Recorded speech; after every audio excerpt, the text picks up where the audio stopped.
أعوذ بالله من الشيطان الرجيم. بسم الله الرحمن الرحيم. نون والقلم وما يسطرون. ما أنت بنعمة ربك بمجنون وإنك لعلى خلق عظيم وإن لك لأجرا غير ممنون. حضرات 29ویں پارے کی تلاوت ہم نے سنی. سورہ ملک سے شروعات ہوئی، سورہ مرسلات پر جا کر 20 رکعتیں مکمل ہوئی. 29ویں پارے کا نام تبارک الذی کے نام سے جانا جاتا ہے. اس میں ایک سورت ہے جو سورہ ملک کے نام سے عام طور پر مشہور ہے، لیکن اس سورت کے 2 نام اور بھی ہیں.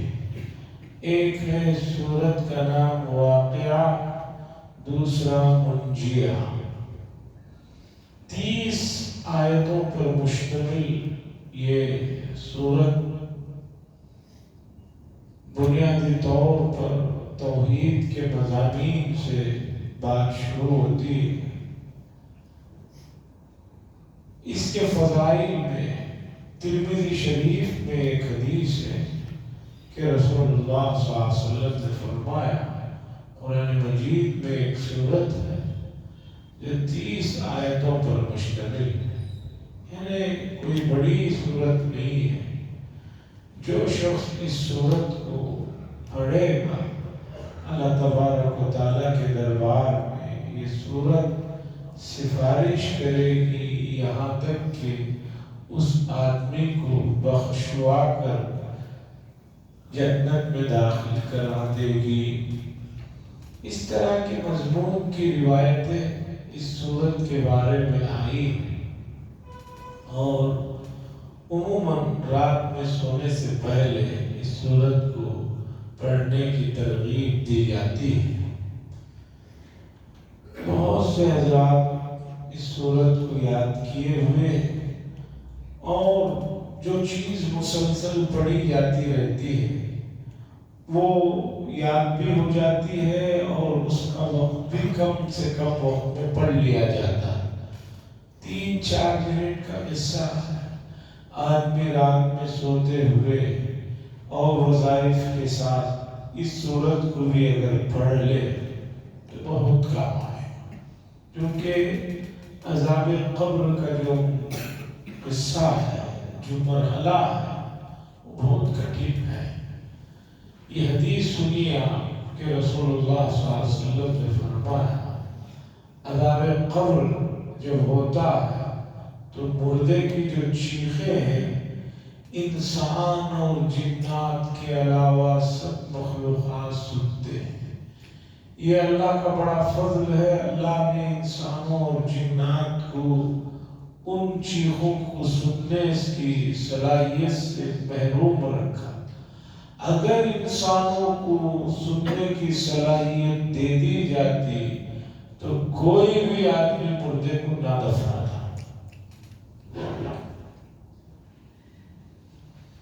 مشہور قصہ ہے کہ رسول اللہ صلی اللہ علیہ وسلم کی اونٹنی ایک مرتبہ بدکنے لگی تو حضور صلی اللہ علیہ وسلم نے فرمایا، یہاں عذاب قبر ہو رہا ہے. اور جن 2 آدمیوں کو قبر کا عذاب ہو رہا ہے وہ کوئی بہت بڑے گناہ کی وجہ سے نہیں ہو رہا ہے. وہ بہت بڑے گناہ کی وجہ سے اتنا بڑا عذاب نہیں ہو رہا. ایک آدمی کو اس لیے عذاب قبر ہو رہا ہے کہ وہ پیشاب کی چھینٹوں سے اپنے آپ کی حفاظت نہیں کرتا تھا. اس طرح پیشاب کر رہا ہے کہ اس کی چھینٹیں جو ہے اس کے جسم پر، اس کے کپڑوں پر آ رہے ہیں. اتنی احتیاط نہیں کر رہا کہ وہ جو ہے محفوظ رہے. دوسرا، جس شخص کو عذاب قبر ہو رہا ہے اس کی وہ کام یہ ہے کہ وہ چغلیاں کرتے ہوئے ادھر کی بات ادھر کی بات ادھر لگاتے ہوئے پھرتا تھا، اس کی وجہ سے عذاب ہوا۔ پیشاب کے چھینٹوں کا مسئلہ، اس موضوع پر میں نے مختلف اوقات میں عصر کے بعد دوسرے اوقات میں بتایا کہ لوگ پیشاب کے قطروں سے اور پیشاب کے چیزوں سے بالکل احتیاط نہ کریں، باقی صفائی کا تصور ہی ختم ہو کر رہے گا۔ سب سے بڑی بات، جو کپڑے پہنتے ہیں ان پینٹوں کے ساتھ، ان کپڑوں کے ساتھ آدمی سکون سے استنجا نہیں کر سکتا۔ مساجد میں اٹھنے کے بعد بھی پیشاب کے قطروں کا سلسلہ رہتا ہے، لیکن اس پر یہ توجہ ہی قوم نہیں دیتی۔ ایک تو موٹے موٹے جینس پینٹ پہنے ہوئے ہیں، ان کو معلوم ہی نہیں ہوتا کتنے قطرے پڑ گئے کیا۔ اور دوسرا، اب مساجد میں عام طور پر پہلے جو استعمال کے لیے کچھی میٹھی کے ڈھیلے جو رکھا کرتے تھے، اب وہ سسٹم کہیں نہیں۔ خیر اس کے بدلے میں ٹیشو پیپر کا مسئلہ کسی حد تک جو ہے قابو میں آ سکتا ہے، لیکن آدمی اسے رکھتا نہیں، اسے استعمال نہیں کرتا، وہ سوچتا ہے کیا ہے ایک دو قطرے، اس لیے کہ ایک قطرہ بھی پیشاب کا پڑ گیا تو پڑتے ہی کپڑے پہ وہ پھیلا۔ جو 1 روپے کا سکہ ہے پرانے والا، یعنی کہ ہتھیلی کا اتنا حصہ، اتنے حصے سے وہ بڑھ گیا، پھیل گئی، وہ گیلا پن پھیل گیا، نشانی پھیل گئی، 1 روپے کے سکے سے زیادہ پھیل گئی، تو اب اس کپڑے میں نماز ہونے کا کوئی سوال ہی نہیں۔ اب اس کپڑے کو، اتنے حصے کو کم از کم 3 مرتبہ اتنا اچھی طرح پانی ڈال کر نچوڑنا ہے کہ اس میں تھوڑا سا بھی جو ہے پانی یا قطرہ نہ رہے۔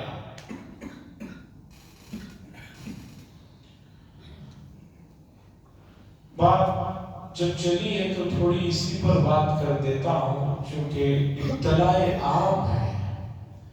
گھروں میں عموماً کپڑے دھونے کے لیے جو کام والیاں آتی ہیں، چاہے وہ مسلمان ہو چاہے برادران وطن کی عورتیں ہوں، وہ کرتی کیا ہے، بچوں کے بڑوں کے سب کپڑے ایک میں ملائے، ایک انداز سے دھویا، ادھر کہیں ڈال دیا، وہ پانی نکل گیا، لے جا کر سب میں ڈال دیا۔ جو بچہ یا بچی ماں کے دودھ کے علاوہ کوئی اور چیز کھاتی پیتی ہے، باہر کا دودھ دیا جا رہا ہے یا اور جو چیزیں ہیں آج کل اسٹیج 1 کے، اسٹیج 2 کے، اسٹیج 3 کے، سیرلاک ہے، وہ ہے، یہ اگر بچے اور بچیاں کھانا شروع کر دیے تو اب ان کے پیشاب کا بھی وہی حکم ہے جو دوسروں کا ہے۔ لوگ کیا سمجھتے ہیں، چھوٹا بچہ ہے، 2 سال کا ہے، 3 سال کا ہے، 4 سال کا ہے، چھوٹا بچہ ہے، کوئی بات نہیں۔ ایسا نہیں ہے۔ تو بہرحال حضور صلی اللہ علیہ وسلم کے اس حدیث میں 2 باتیں معلوم ہوئی۔ ایک تو عذاب قبر جو ہو رہا تھا، اونٹنی کو اس کا احساس ہوا، بدھنے لگی تھی۔ حضور صلی اللہ علیہ وسلم نے فرمایا، ثقلین، جنات اور انسانوں کے علاوہ ہر ایک کو جو ہے اس کا اندازہ ہوتا ہے۔ اور آپ کو معلوم ہے کتنی بھی قریبی کوئی رشتہ داری کیوں نہ ہو، دفنانے کے بعد فوراً وہاں سے نکل پڑتے ہیں۔ اور اب تو جو ہے آدمی قبرستان تک جائے اور وہاں دعا میں رہے، یہ بہت بڑا کوئی کسی کے اوپر احسان ہے۔ نہیں تو عموماً آدمی جاتا ہے، گھر میں دیدار کر کے آ جاتا ہے۔ حالانکہ نماز جنازہ میں رہنا کسی بھی آدمی کے انتقال میں یہ اصل ہے، اس پر ثواب ہے۔ ایک آدمی کے انتقال کا آپ نے سنا، اس کی نماز جنازہ میں آپ شرکت کریں تب ایک قرات ثواب ملتا ہے، اور اگر تدفین تک رہے تو 2 قرات ثواب ملتا ہے۔ اب یہ سسٹم نہیں رہا، یا تو پہلے جا کر 2 منٹ دیکھ کر آ گئے، یا نہیں تو جو ہے بعد میں کھانے کے وقت میں جب سب جمع ہوتے ہیں اس وقت پہنچتے ہیں، اس سے ثواب نہیں ملتا ہے۔ اور دن بدن جو ہے ان چیزوں میں بڑی غفلت اور لاپرواہی ہو رہی ہے۔ خاتم بدہن بول کر مشتاق احمد یوسفی پڑوسی ملک کے بہت بڑے رائٹر ہیں، ان کی ایک ایک تحریر جو ہے بہت اہم مانی جاتی ہے، چونکہ وہ جس انداز کا لکھتے ہیں اس سے بڑی باتوں کو ہنسنے اور تفریحی مزاج میں بات کہہ دیتے ہیں۔ ان کی ایک کتاب ہے، اس کتاب میں 1957 کا وہ واقعہ لکھ رہے ہیں قبرستان کا، کون سے زمانے کا؟ 1957 کا۔ کم از کم سمجھیے کہ وہ 43 سال اور یہ 24 سال، کتنے ہو گئے؟ 67 ایئرز پہلے کا واقعہ لکھ رہے ہیں کہ میں قبرستان میں پہنچا ہوں، ایک آدمی کی تدفین ہو رہی تھی، تو جگہ جگہ لوگ کھڑے ہوئے تھے، وہ لوگ جو باتیں کر رہے تھے انہوں نے اس باتوں کو نقل کیا۔ سب سے پہلے تو انہوں نے نوجوانوں کے گروپ کی بات کو نقل کیا ہے جو کہہ رہے تھے بھئی یہ آدمی مرا، کون سے دن مرا؟ دیکھو مرا بھی مرا، اتوار کو مرا، پورا ویکینڈ برباد ہو گیا۔ اس کے اپنے اختیار میں تھوڑی ہے کہ بھی وہ ویکینڈ میں مرے یا جمعہ کو مرے یا جمعرات کو مرے۔ نوجوانوں کا گروپ کھڑے ہو کر کہہ رہا ہے کہ پورا ویکینڈ برباد ہو گیا۔ اس کے بعد انہوں نے اور آگے لکھا ہوا ہے، اور ان کے ہم عمر لوگوں کی باتوں کو لکھا ہوا ہے۔ کسی کی بات لکھتے ہوئے انہوں نے سنا لکھا ہے کہ بھئی نہلانے والے کے تو مزے آ گئے۔ پھر آگے لکھا ہے، دوسرے نے پوچھا کیوں بھئی نہلانے والے کے کیوں مزے آ گئے؟ تو آدمی کہتا ہے بھئی ان کے 2 دانت سونے کے تھے، نہلانے والے نے نکال لیا ہوگا۔ اس آدمی پہ جو گزر رہی ہے اس کی فکر نہیں۔ اور بھی بہت سی چیزیں ہیں بتانا یہ چاہ رہا ہوں۔ قبر کے اندر رکھنے کے پہلے ہی عالم میں رکھنے کی دیری سب واپس آ جاتے ہیں، وہاں جو چیز کام آنے والی ہے ان میں یہ سورہ واقعہ ہے جو 29 پارے کی پہلی سورت ہے، جو سورہ ملک کے نام سے جانی جاتی ہے، جس کا ایک نام واقعہ بھی ہے، جس کا ایک نام منجیہ بھی ہے۔ یہ اللہ کے دربار میں بہت زبردست انداز میں جو ہے سفارش کرتی ہے اور جھگڑا کرتی ہے کہ اللہ یہ بندہ بڑے اہتمام سے پڑھتا تھا، اس لیے جو ہے اس کے لیے آپ جو ہے آسانیاں فرمائیے، اور یا نہیں تو مجھے قرآن سے نکالیے، تو بہت زیادہ جو ہے یہ کام کرے گی۔ اس لیے اپنے اوقات جو رات میں سوتے ہوئے گھنٹوں موبائلوں میں ضائع کر رہے ہیں، لوگ سمجھ رہے ہیں کہ موبائل پر میں بہت بڑی دنیا فتح کر لے رہا ہوں، ایسا کچھ نہیں ہے، یہ دھوکہ ہے، سراسر دھوکہ ہے۔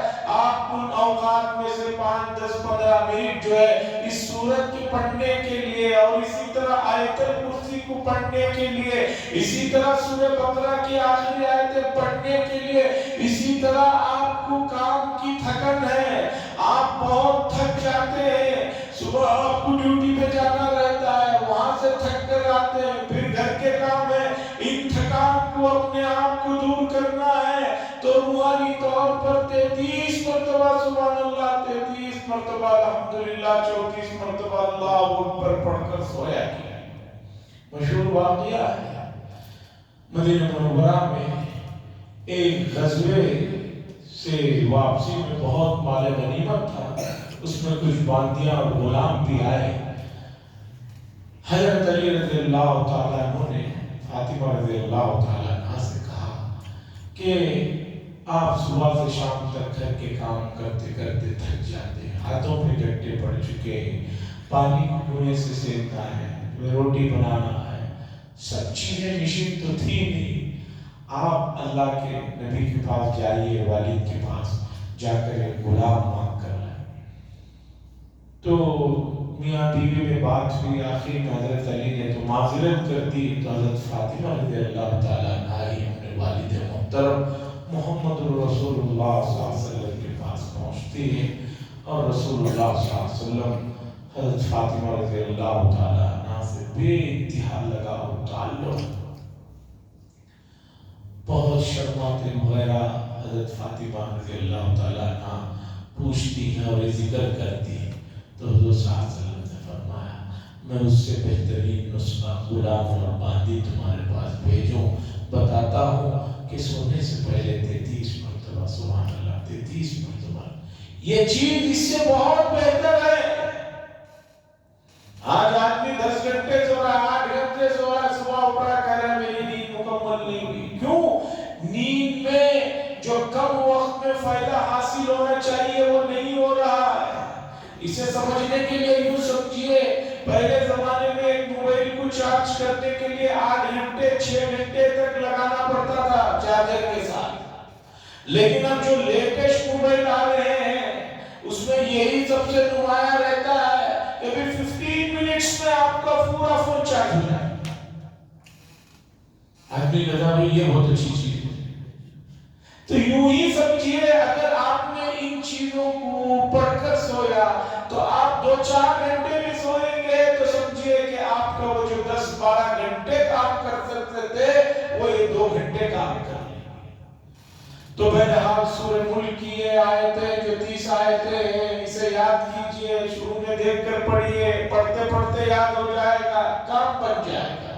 اس کے بعد میں آتا ہوں اس کی بعد کی جو سورت ہے سورہ قلم، اس کی کچھ آیتیں پڑھی ہیں، ان آیتوں کی طرف آتا ہوں۔ عزیزان محترم، سورہ قلم کی آیتوں کو پڑھنے سے پہلے، سمجھنے سے پہلے، یہ آیتیں اور یہ سورت مکی سورت ہے اور اس زمانے میں نازل ہوئی ہے جس زمانے میں رسول اللہ صلی اللہ علیہ وسلم کو بہت زیادہ مکے کے کفار، فجار اور بھی جو پاگل قسم کے لوگ تھے انہوں نے پریشان کر رکھا تھا، یہاں تک کہ ان لوگوں نے رسول اللہ صلی اللہ علیہ وسلم کو نعوذ باللہ مجنون اور پاگل کہنا شروع کر دیا۔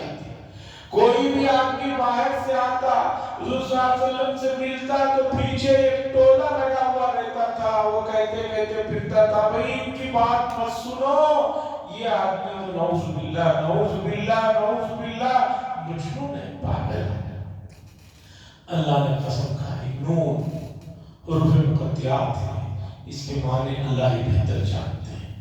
والقلم، قسم ہے قلم کی، وما یسطرون، اور جو کچھ اس سے لکھا جا رہا ہے، لکھتے ہیں، اس کی قسم ہے۔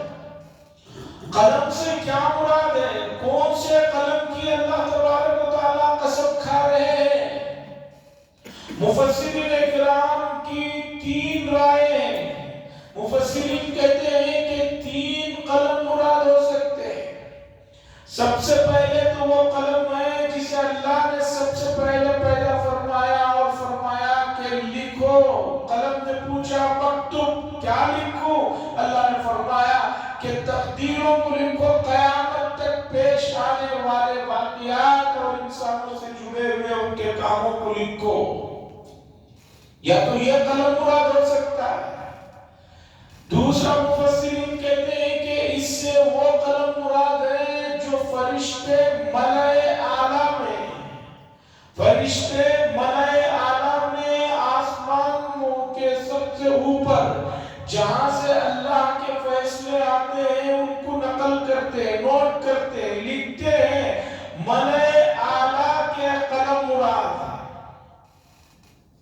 فرشتوں کا جو مسئلہ ہے، ملائے اعلیٰ کا جو مسئلہ ہے، یہ وہ تمام چیزیں ہیں کہ ان کو سمجھنے کے لیے ذرا وقت بھی چاہیے اور ذرا جو ہے اس سلسلے میں جو ہے محبت اور خلوص سے وہ تمام چیزوں کو رکھیں گے، سمجھ میں آئیں گے۔ فرشتوں کے سلسلے میں جو تفصیلات ہیں، آج ہی سورہ مدثر میں ایک آیت گزری جس میں اللہ فرماتے ہیں وَمَا يَعْلَمُ جُنُودَ رَبِّكَ إِلَّا هُوَ، اور تیرے رب کا جو لشکر تعداد کتنی ہے؟ فرشتوں کی تعداد کتنی ہے یہ اللہ کے علاوہ کسی کو نہیں معلوم۔ یہ حدیث سے صرف اتنا آپ اندازہ لگا سکتے ہیں کہ فرشتوں کی کتنی بڑی تعداد ہے۔ رسول اللہ صلی اللہ علیہ وسلم نے فرمایا مکہ المکرمہ کے ٹھیک اوپر 7ویں آسمانوں پر اسی طرح کا ایک گھر ہے جسے جو ہے بیت المعمور کہا جاتا ہے۔ والطور وکتاب مستور فی رق منشور والبیت المعمور، ٹھیک کعبے کے اوپر 7 آسمانوں کے پاس 7ویں آسمان پر ایک گھر ہے، وہ فرشتوں کے لیے کعبے کی طرح محترم ہے، بیت المعمور اسے کہا جاتا ہے۔ حدیث میں آتا ہے روزانہ 70,000 فرشتے اس کا طواف کرتے ہیں اور اس میں داخل ہوتے ہیں، نماز یا جو بھی ان کے لیے ذکر و اذکار ہے وہ کر کے نکلتے ہیں۔ اور ایک فرشتہ ایک مرتبہ اس میں داخل ہو کر نکل گیا تو پھر قیامت تک اس کا نمبر نہیں آتا، ہر وقت نئے 70,000 فرشتے اس میں لگے ہوئے ہیں، اور دنیا کب سے بنی ہے کب تک رہے گی اللہ بہتر جانتے ہیں، ہمیں نہیں معلوم۔ لوگ بتاتے ہیں عمریں لگاتے ہیں اتنے 1000 سال پہلے دنیا بنی تھی، اتنے 1000 سال بعد تک چلے گی، کیا دلیل ہے بھائی؟ کوئی دلیل نہیں ہے، تخمینہ لگاتے ہیں۔ اور دنیا کے ختم ہونے کے سلسلے میں تو اور بھی عجیب عجیب تخمینے لگاتے ہیں۔ 2012 میں بھی بڑا ہنگامہ تھا کہ 12 کا سال آخری سال ہے، ختم ہو جائے۔ بھائی قیامت آئے گی وہ طے ہے، اور سب سے بڑی قیامت تو ہر آدمی کی اس کی اپنی موت ہے، وہ مرتے ہی اس کو قیامت کی حوالداری ہو جائے گی۔ باقی وہ دنیا کب فنا ہوگی کب نہیں ہوگی اس بحث میں کیوں پڑے؟ آپ کی موت اور میری موت میرے لیے میدان محشر اور احوال برزخ کے جو احوال ہے وہاں سے شروع ہو جاتے ہیں۔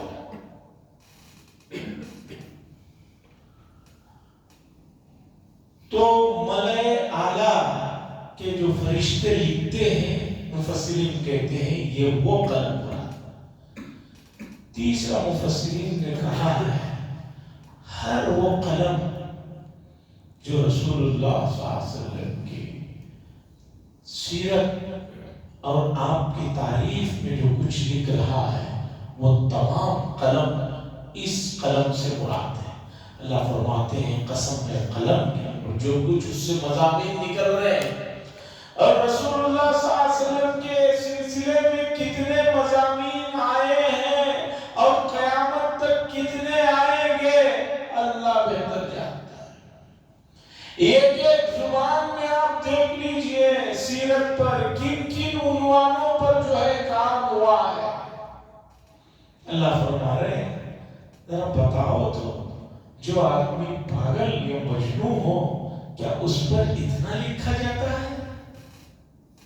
کسی دیوانے کے بارے میں آپ نے سنا کہ اس کے اوپر کتاب لکھی گئی ہے، 1 نہیں 2 نہیں 3 نہیں 5 10 رسول اللہ صلی اللہ علیہ وسلم پر کتابیں لکھی جا رہی ہیں، لکھ رہے ہیں، آنے والے زمانوں میں بھی لکھتے رہیں گے۔ نعتوں کو لکھا جا رہا ہے، نظم میں لکھا جا رہا ہے، نثر میں لکھا جا رہا ہے۔ مفتی شفیع صاحب کے بھائی ولی راضی صاحب نے سیرت پر کتاب لکھی ہادی عالم نام کی، اور اس کتاب کی خوبی یہ ہے کہ اس کتاب میں اردو کی وہ کتاب صرف پورے ایسے حروف کو انہوں نے اس میں انتخاب کیا جس میں کوئی نقطہ نہیں۔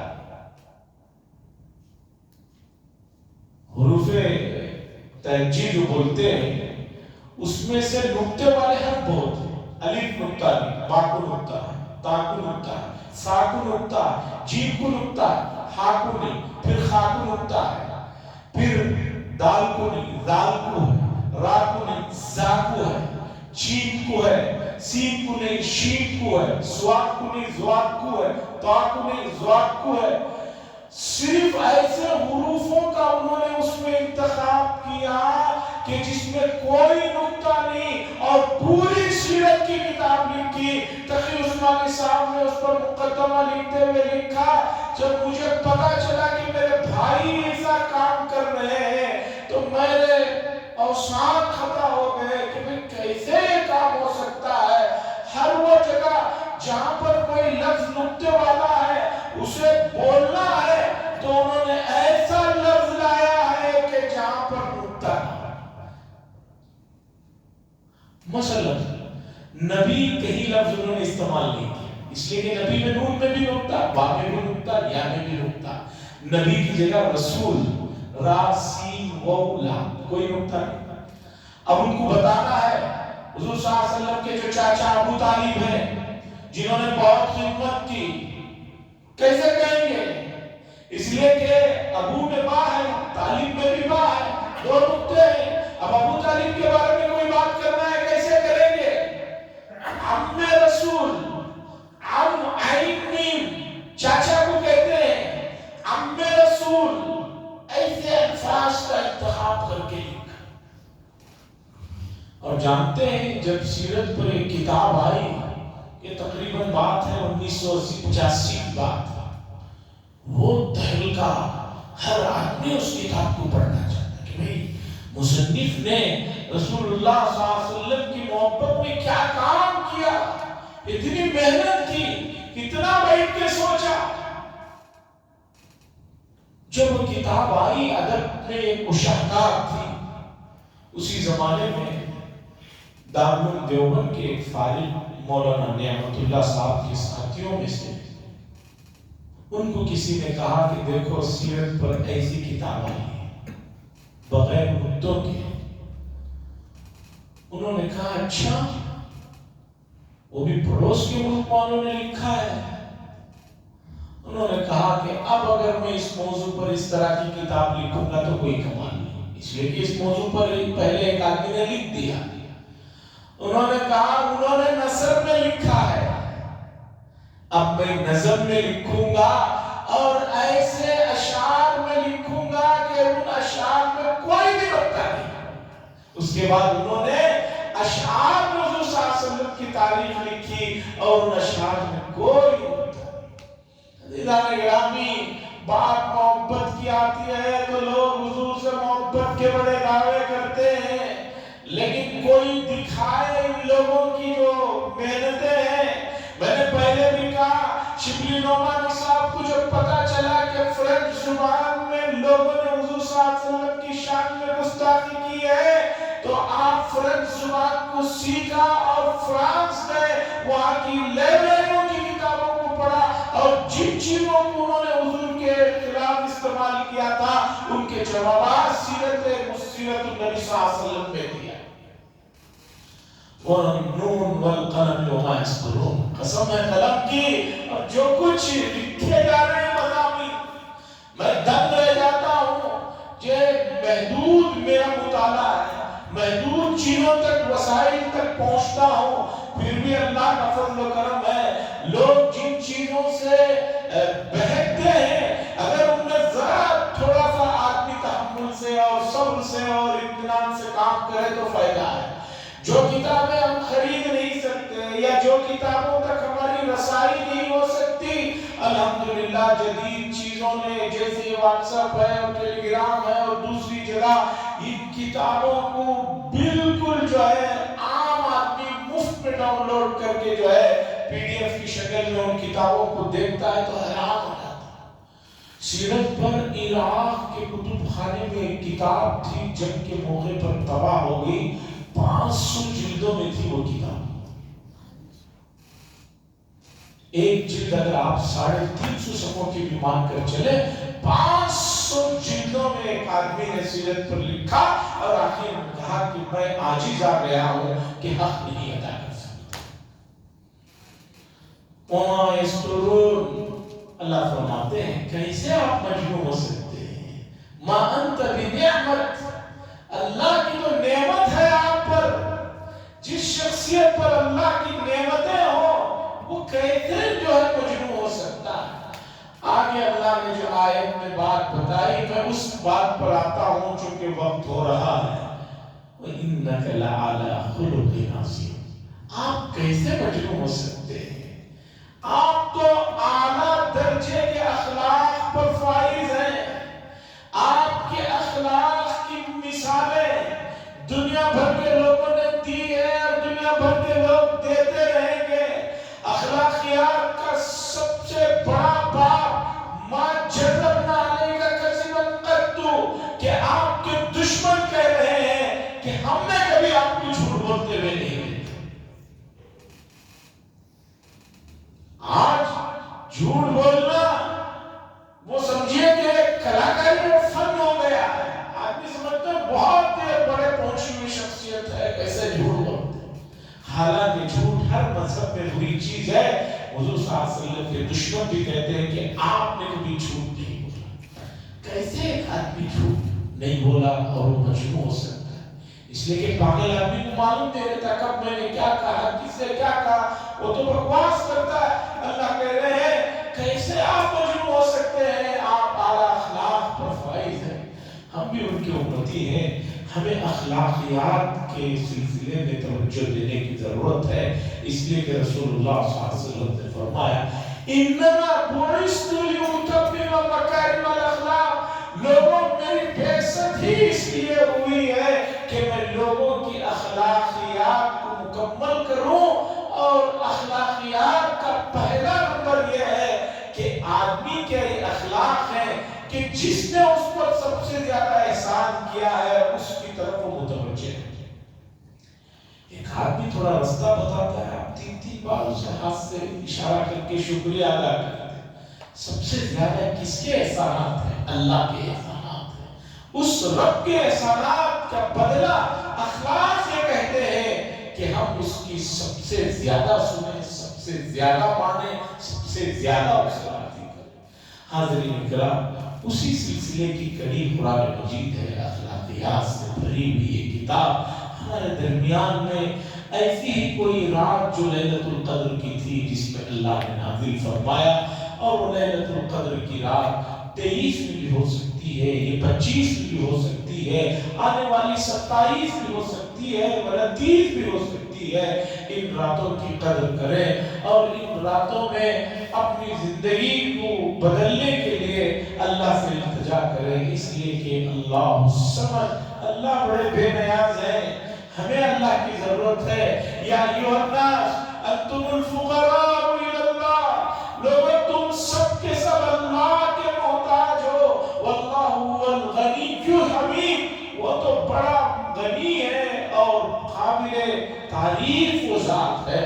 تو یہ راتوں میں اللہ سے اخلاقیات کا عنوان آپ دیں یا اسے راضی کرنے کے لیے جو اعمال ہمیں پوری زندگی اختیار کرنا ہے اس سلسلے میں یہ مانگنے کی راتیں ہیں. اس میں اللہ بہت زیادہ عام راتوں کے مقابلے میں زیادہ متوجہ ہوتے ہیں، زیادہ قریب ہوتے ہیں، زیادہ سنتے ہیں. تو آج کی رات اسی طرح باقی جو راتیں ہیں ان کی قدر کیجئے. اور گزارش ہے کہ دعاؤں میں پوری اجتماعیت کے ساتھ سب کو یاد رکھیں. خاص طور پر بارش کے لیے بھی دعائیں کریں. انشاءاللہ العزیز ہفتے کے دن، اس ہفتے کے دن صبح 8:30 بجے ہمارے عیدگاہ میں نماز استسقاء، بارش کے لیے رسول اللہ صلی اللہ علیہ وسلم کا جو معمول تھا، جب بارش جاتا تھا تو جو ہے میدان میں نکل کر جو ہے سارے سیدھے کپڑوں میں جا کر جو ہے دعا کرتے تھے. 2 رکعت نماز ہوتی تھی. وہ نماز استسقاء ہے. اس کی تفصیلات انشاءاللہ کل جمعہ کی نماز کے بعد 2 بار کیسے نماز ہوگی، کیونکہ بہت سال پہلے ہم اس عیدگاہ میں پڑھے تھے، اس کے بعد سے نہیں. الحمدللہ بہت زیادہ گرمی اور پانی کا مسئلہ ہے. ہمارے ذمہ دار احباب نے، خاص طور پر صدر صاحب نے تمام لوگوں کو زور ڈالا کہ نہیں بھائی نماز استسقاء ہونا چاہیے، چونکہ عیدگاہ میں کام بھی چل رہا تھا. تو اب الحمدللہ کسی حد تک وہاں بھی باقی صفائی ہو گئی ہے. ہمارے جو 36 مساجد 32 مساجد ہیں عیدگاہ سے جڑی ہوئی، ان مساجد تک جو ہے پیغام بھی کل چلا جائے، بلکہ جا چکا ہے. کل اعلانات ہوں گے تو ہفتے کو 8:30 بجے کا مطلب پہلے سے آ جائے. 2 رکعت نماز ہوگی، دعا ہوگی، بس اور آپ حضرات 8:30 کا مطلب یہ نہیں ہے کہ 8:40 کو آئیں، 8:45 کو، کسی کا کوئی انتظار نہیں کیا جائے گا، باوضو مصلی کے ساتھ تشریف لائے اور ان راتوں میں ملک کے ہونے والے الیکشن کے لیے بھی دعا کریں کہ اللہ تبارک و تعالیٰ دنیا کا اتنی بڑی آبادی کا ملک ایسے لوگوں کے ہاتھ میں جائے جو انسانیت کا، انسانوں کا درد سمجھے، اور انسانوں میں جو رشتہ ہے، وہ بھائی چارگی کا جو رشتہ ہے، اس رشتے کو برقرار رکھنے والی سوچ اور اس طرح کے احباب منتخب ہوئے ہیں، اس کے لیے بھی دعا کریں۔ وآخر دعوانا الحمدللہ رب العالمین، الحمدللہ رب العالمین، والعاقبۃ للمتقین، والصلاۃ والسلام علی سیدنا المرسلین وعلى آله وصحبه أجمعين. اللهم إنا نسألك من خير ما سألك منه نبيك وحبيبك محمد صلى الله عليه وسلم، ونعوذ بك من شر ما استعاذ منه نبيك وحبيبك محمد صلى الله عليه وسلم. أنت المستعان وعليك البلاء، ولا حول ولا قوة إلا بالله. صلى الله تعالى وسلم على خير خلق محمد وعلى آله وصحبه أجمعين.